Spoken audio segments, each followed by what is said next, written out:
In September 2008, on a highway north of Des Moines, police found an overturned car driven by 41-year-old Michelle Davis. Initially, investigators believed she lost control of the vehicle and crashed, but an autopsy revealed that this theory was wrong. Davis had been killed before the crash. Here's how the case was solved.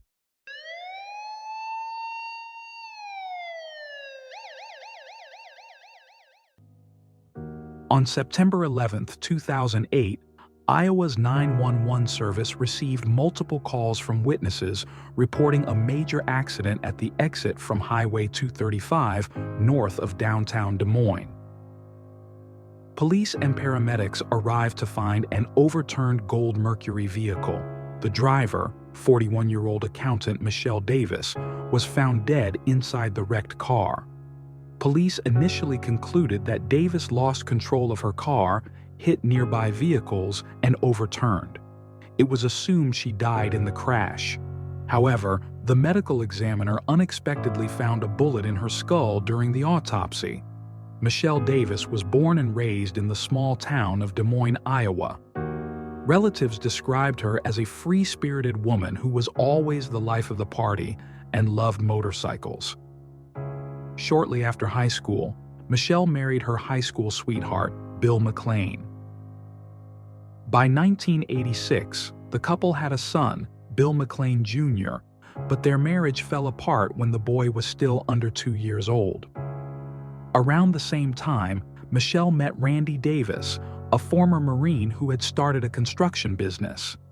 They had a lot in common. Like Michelle, Randy loved motorcycles and was raising 2 children alone, a son and a daughter.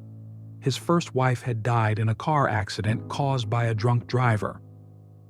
In 1991, Randy and Michelle got married. Michelle was a homemaker for many years, dedicating herself to raising the children, but in the early 2000s, she had to find a job. In 2001, due to a housing market crisis, Randy had to sell his business, and Michelle began working as an accountant for a large transportation company. Their relationship deteriorated. According to relatives, Michelle's financial independence contributed to this. In 2004, Michelle attempted to leave Randy for the first time, but he convinced her to return for the children's sake. 4 years later, when the children were older, Michelle filed for divorce. In April 2008, she moved into her own apartment and requested a restraining order against her ex-husband. The reasons remain unknown. 5 months after moving out, Michelle Davis was found dead after her car suddenly overturned on a highway exit. When Michelle's body was sent to the Polk County Medical Examiner's office, they determined she had died from a fatal gunshot wound to the head. Detectives Mike McTaggart, Dennis O'Donnell, and David Siebert investigated the case. They visited the crime scene but found no shell casings or other evidence. The first suspect was Todd Conser, one of Michelle's brothers. He was suspected after an insurance company informed the police that Todd had inquired about collecting her life insurance benefits. Todd explained that the family was in a difficult financial situation and needed money for funeral expenses. However, police confirmed that Todd had been in another part of the city on the day of the murder, and he was cleared of suspicion.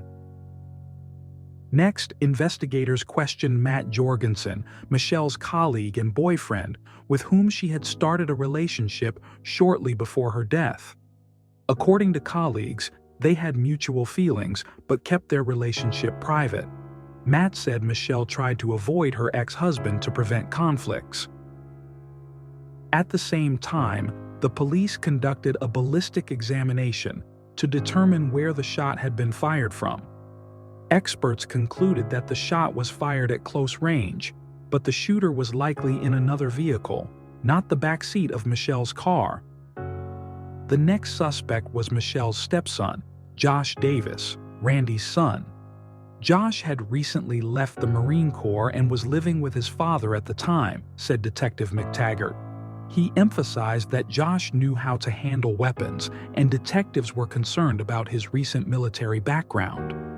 The motive could have been Michelle's divorce demands, which included claiming half of the family's assets, including the house and pension funds.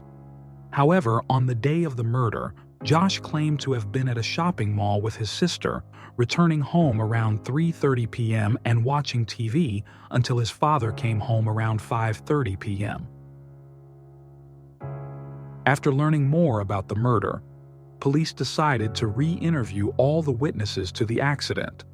During a phone conversation, one investigator asked if anyone had noticed anything unusual before the crash.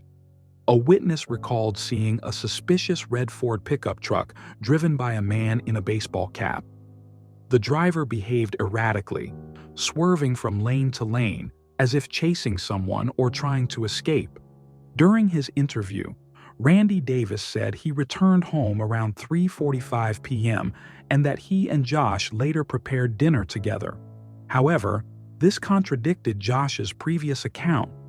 At the end of the interview, detectives informed Randy that his wife had not died in the car crash, but had been shot, to observe his reaction. Randy lowered his head and covered his face with his hands. He said he needed a lawyer, but the police still didn't have enough evidence to charge him, so he was released.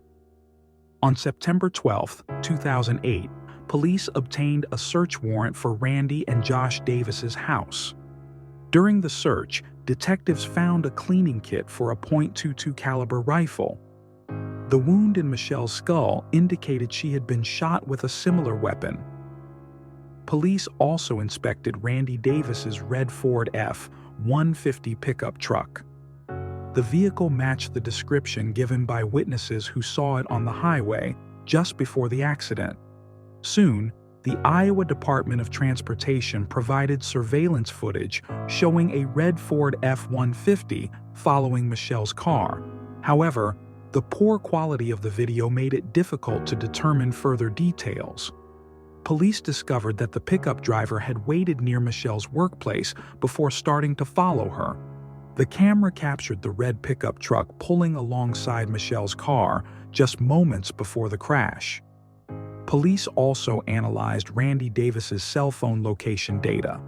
It showed that when Michelle left work, Randy was near her office, contradicting his earlier statement that he was home at the time. Soon, police received more confirmation. On September 19, 2008, Detective McTaggart's colleague unexpectedly informed him that Josh Davis planned to come to the police station with his lawyer. At the station, Josh confessed to detectives that he knew more about Michelle's death than he had previously revealed. "When I returned home from my sister's, my father's truck was parked outside our house," Josh Davis said. "When I went inside, he came downstairs and said, 'I'd rather you not come home tonight.'" Josh saw his father preparing to leave the house with a rifle and tried to stop him. He said he couldn't take it anymore because, due to the division of assets after the divorce, he would have nothing left, Josh told the police. "I tried to calm him down and told him not to do anything reckless. He got in his truck and left." Randy returned home around 5:30 p.m. and confessed to his son about the murder, though he didn't provide details. Randy was arrested and charged with murder. However, before the trial, he agreed to a plea deal in exchange for a lighter sentence. In 2010, based on his confession, Randy was sentenced to 50 years in prison. The weapon used to kill Michelle Davis was never found. Randy Davis is currently serving his sentence in the Anamosa State Penitentiary in Iowa, and will be eligible for parole in 2043. And that concludes our coverage of this tragic story. If you found this video informative or thought-provoking, don't forget to subscribe to our channel for more updates on cases like these. We'd love to hear your thoughts in the comments below. Feel free to share this video with your friends and give it a thumbs up if you found it valuable. Thank you for watching.